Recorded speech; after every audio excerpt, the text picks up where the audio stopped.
ગોંડલમાં આજથી થોડાક દિવસ પહેલા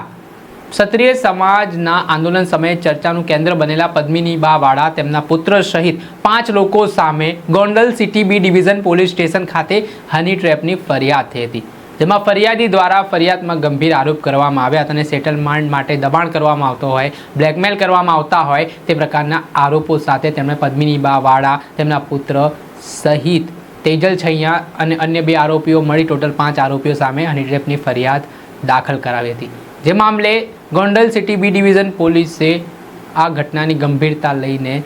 આ જે આરોપો લાગી રહ્યા હતા તે આરોપના આધારે ગુનો નોંધીને કાયદેસરની કાર્યવાહી હાથ ધરી હતી અને ગઈકાલે પદ્મિનીબા વાળા તેમના પુત્ર અને અન્ય 2 શખ્સોની પોલીસે ધરપકડ કરી હતી। જ્યારે આ કેસમાં મુખ્ય આરોપી તરીકે જે તેજલ છૈયા છે તેની ધરપકડ કરવા માટે પોલીસે અલગ અલગ ટીમો બનાવી તપાસના ચક્ર ગતિમાન કર્યા છે। આ કેસને લઈને અત્યારે મોટા સમાચાર મળી રહ્યા છે, જેમાં પદ્મિનીબા વાળા તેમના પુત્ર સહિત અન્ય 2 એટલે કે ટોટલ 4 આરોપીઓ હતા તેમને 20,000ના બોન્ડ ઉપર કોર્ટ તરફથી જામીન આપવામાં આવ્યા છે। આ મામલાના સંદર્ભમાં કેટલીક શરતો પણ કોર્ટે મૂકી છે, જેમાં આ કેસમાં હવે આ આરોપીઓ છે તે ગોંડલમાં પ્રવેશી શકશે નહીં,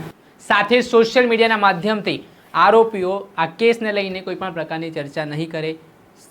આટલું જ નહીં ફરિયાદીને કોઈ પણ ધાક ધમકી કે દબાણ ઊભું કરવામાં નહીં આવે તે પ્રકારની અલગ અલગ શરતો છે તે કોર્ટ દ્વારા મૂકવામાં આવી છે અને આ જામીન આપવામાં આવ્યા છે। ત્યારે બીજી તરફ આ કેસમાં તેજલ છૈયા નામની જે મહિલા આરોપી છે તેની પણ ગોંડલ પોલીસે ધરપકડ કરી છે। Gondal city B division police station ખાતે હાલ તેજલ છૈયાની પૂછપરછ ચાલી રહી હોવાની વિગતો સામે આવી રહી છે, એટલે આ બાબતમાં હવે મહત્વના ખુલાસાઓ આગામી દિવસોમાં થઈ શકે છે। તો દર્શક મિત્રો, એન કવરેજ ન્યૂઝને આપ લાઇક કરી લો, સબસ્ક્રાઇબ કરી લો અને શેર કરવાનું ભૂલતા નહીં।